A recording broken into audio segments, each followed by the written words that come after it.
সীমানার চারিদিকে কাঁটাতারের বেড়া দিয়ে ঘেরা। কাঁটাতারের আমরা ঝুলতে দেখেছি ফেলানিতে। এবং এটা গোটা দেশের মানুষকে আবেগে যেমন আপ্লুত করেছে, তেমনি অপমানিত করেছে।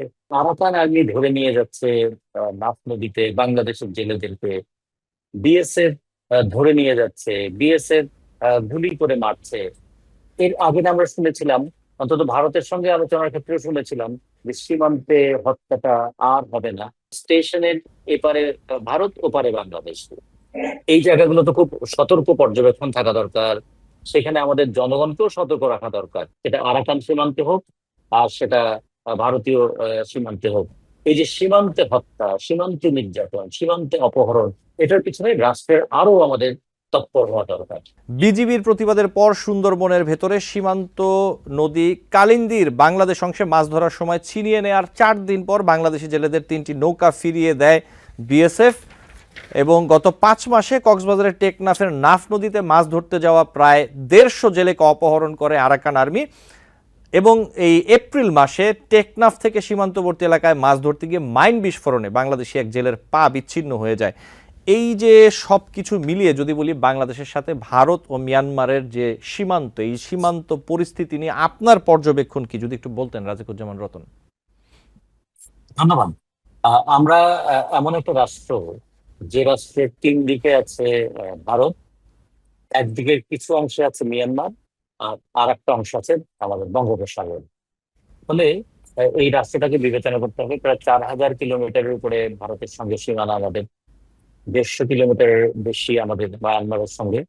মায়ানমারের সঙ্গে যে সীমানাটা, সেটা বেশিরভাগই হচ্ছে দুর্গম পাহাড় অঞ্চল। আর নাফ নদী বাংলাদেশ এবং মায়ানমারের মাঝখানে একটা সীমানা রেখা তৈরি করে দিয়েছে। তো এই পরিপ্রেক্ষিতে আমাদের বর্ডার গার্ড, যেটাকে আমরা বলছি, সেই বর্ডার গার্ডের সক্রিয়তা, সক্ষমতা, সেটা যেমন দরকার। পাশাপাশি যে কোনো ঘটনার একটা দ্রুত মানে অ্যাকশনটাও খুব দরকার। অ্যাকশনটা 2 রকমের হতে পারে। একটা অ্যাকশন যেমন ধরুন যে প্রশাসন এবং পুলিশি অ্যাকশন, আর একটা হচ্ছে কূটনৈতিক অ্যাকশন। যেমন আমরা এই সীমানার চারিদিকে কাঁটাতারের বেড়া দিয়ে ঘেরা। কাঁটাতারের আমরা ঝুলতে দেখেছি ফেলানিতে। এবং এটা গোটা দেশের মানুষকে আবেগে যেমন আপ্লুত করেছে, তেমনি অপমানিত করেছে। তো সেই অপমান, সেটার প্রতিবিধানটা কে করবে? রাষ্ট্রকে তো করতে হবে। আর আপনি যে তথ্যটা দিলেন, যে তথ্যটা পত্রিকায় এসেছে, যে আরাকান আর্মি ধরে নিয়ে যাচ্ছে নাফ নদীতে বাংলাদেশের জেলেদেরকে।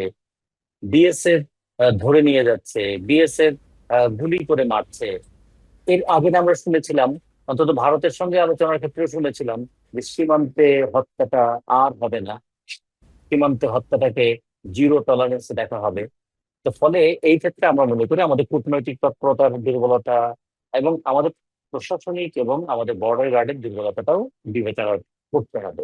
এর পাশাপাশি যেটা করতে হবে, যে একটা আন্তঃসীমান্ত বাণিজ্য আমাদের এখানে আছে। আন্তঃসীমান্ত শুধু চোরাচালানি আছে তা না। আন্তঃসীমান্ত তো আমাদের 18-19টা আমাদের ইয়ে আছে, সীমান্ত চৌকি আছে, যে জায়গাগুলো দিয়ে ব্যবসা বাণিজ্য হয়।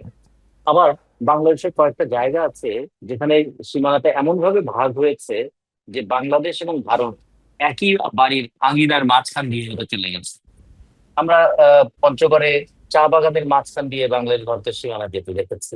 আমরা হিলিতে আমাদের আমাদের দেখেছি যে স্টেশনের এপারে ভারত, ওপারে বাংলাদেশ। এই জায়গাগুলো তো খুব সতর্ক পর্যবেক্ষণ থাকা দরকার। সেখানে আমাদের জনগণকেও সতর্ক রাখা দরকার, যে আমাদের জনগণকে কখনো কখনো গরু চোর আখ্যা দিয়ে কি গুলি করার পেতে পারে, বা বৈধতা কেউ পেতে পারে? গরু চোর আখ্যা দিয়ে গুলি করাটা কি ন্যায্যতা পেতে পারে? এইটা কিন্তু আমাদের রাষ্ট্রের খুবই গুরুত্বের সঙ্গে দেখা দরকার। আমি মনে করি যে সেটা আরাকান সীমান্তে হোক আর সেটা ভারতীয় সীমান্তে হোক, এই যে সীমান্তে হত্যা, সীমান্তে নির্যাতন, সীমান্তে অপহরণ, এটার পিছনে রাষ্ট্রের আরো আমাদের তৎপর হওয়া দরকার। আর পাশাপাশি যে জিনিসটা খেয়াল করা দরকার, জনগণের মধ্যেও এই মর্যাদাবোধটা তৈরি করা দরকার। এটা আমাদের দেশ। আমাদের দেশকে আমরা কোনোভাবে অপমানিত হতে দিতে পারি না। আমাদের দেশকে কোনোভাবে আমরা কারোর কাছে হেয় হতে দিতে পারি না। সেই জায়গাটাও জনগণেরও একটু এগিয়ে আসা উচিত, যে সীমান্তে অবৈধ চোরাচালান, দুর্নীতি, কখনো কখনো এই যে মাদক চালানের সঙ্গে যে যুক্ত হয়ে থাকে। এবং একটা জিনিস খেয়াল করে দেখুন, বার্মা অঞ্চলে দীর্ঘদিন ধরে যুদ্ধ চলছে। এই ছোট্ট একটু সীমান্ত, তারপরে বারবার এই সীমান্ত দিয়ে কিভাবে আমাদের এখানে ইয়াবা আসে, কিভাবে আমাদের এখানে নেশাদ্রব্য আসে। ভারত তো আমাদের 3 দিকে কাঁটাতারের বেড়া দিয়েছে, কাঁটাতারের বেড়া গলিয়ে কোনো মানুষ পার হতে পারে না, গুলি করে হত্যা করা হয়। তাহলে এরকম হাজারে হাজারে লাখে লাখে ফেন্সিডিল কোথা থেকে আসে? তার মানে মানুষ যাওয়া বন্ধ হলেও মাদক যাওয়া কিন্তু বন্ধ হয় না। তাহলে এটা একটু খেয়াল রাখতে হবে। তাহলে এর পেছনে উদ্দেশ্যটা কি? অবৈধ ব্যবসাটা চলবে, মানুষ চলাচল করতে পারবে না, কিন্তু অবৈধ ব্যবসা চলবে। এর পেছনে তাহলে কারা যুক্ত? এখানে ব্যবসায়িক সার্কেল কিভাবে যুক্ত আছে, এখানে আমাদের যারা সীমান্ত পাহারা দেওয়ার দায়িত্ব, তাদের দায়িত্বের অবহেলা এখানে যুক্ত আছে কিনা, এগুলো আমাদের আলোচনা করতে হবে এবং তুলতে হবে। আমরা মনে করি অন্তর্বর্তীকালীন সরকার এই বিষয়টাও খুব গুরুত্বের সঙ্গে ভাবা উচিত। এমনকি যারা কথায় কথায় ভারতের সঙ্গে এক ধরনের সাম্প্রদায়িক বিভাজন করতে চান, তাদেরকে আমরা বলতে চাই, ভারত কিন্তু আমাদের একটা প্রতিবেশী রাষ্ট্র। প্রতিবেশী রাষ্ট্র কখনো বন্ধু হয় না, প্রতিবেশী রাষ্ট্র কখনো শত্রু হয় না। প্রতিবেশী রাষ্ট্র প্রতিবেশী, তার সঙ্গে প্রতি মুহূর্তে নিজের স্বার্থে আমার বার্গেনিং করতে হবে। আমাদের নিজেদের স্বার্থে পানি নিয়ে বার্গেনিং করতে হবে, নিজের স্বার্থে বাণিজ্য নিয়ে বার্গেনিং করতে হবে।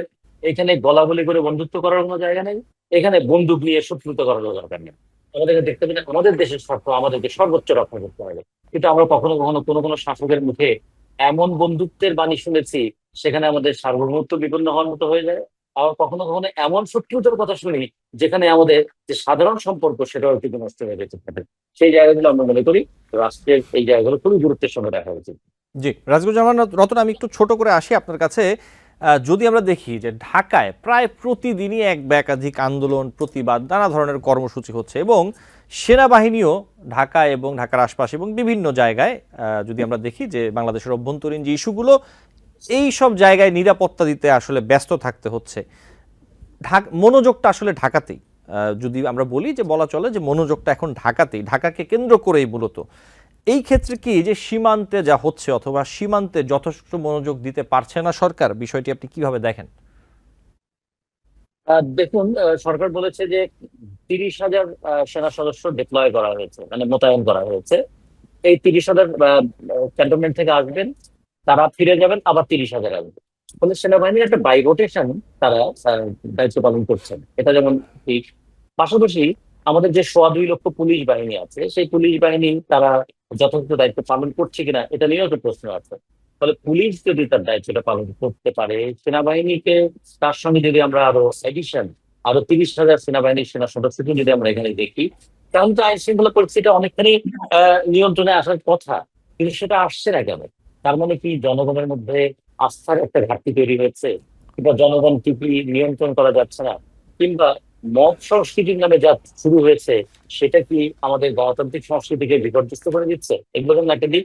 দ্বিতীয়ত, এই যে আন্দোলনগুলো হচ্ছে, আন্দোলনের কথা শোনার মতো রাষ্ট্রের কি কারো কোনো দায় নাই? একটা জায়গায় ঘেরাও হয়ে বসে থাকবে 5 ঘন্টা 6 ঘন্টা, কর্তা ব্যক্তিদের কেউ কি আসবেন না তাদের কথাটা শোনার জন্য? এই যে ডিলে পলিসি কখনো কখনো অ্যারোগেন্সিকে বাড়িয়ে তোলে। ফলে আমরা মনে করি যে এই ক্ষেত্রে একটু মানে তৎপর হওয়া উচিত। রাজনৈতিক সরকারের চাইতেও তো অন্তর্বর্তীকালীন সরকারের তৎপরতা এখানে আরো অনেক বেশি দৃশ্যমান হওয়া দরকার। যে ছাত্ররা যখন রাস্তায় নামলো, কেন পলিটেকনিককে ছাত্রদেরকে এতক্ষণ ধরে রাস্তাটা অবরোধ করে রাখতে হলো? তারাই বা রাখলেন কেন? আর কেউ বা এখানে দায়িত্ব পালন করার জন্য যেতে পারলেন না কেন? এটা যেমন একটা দিক। আবার ধরুন, যদি বলি, আমাদের কখনো কখনো গার্মেন্টস শ্রমিকরা 3 মাসে 2 মাসের মজুরি না পেয়ে শ্রম দপ্তর ঘেরাও করে বসে আছে, আশুলিয়াতে ঘেরাও করছে, সাভারে ঘেরাও করছে। তাহলে সেক্ষেত্রে দ্রুত পদক্ষেপ গুলো নেওয়া হচ্ছে না কেন?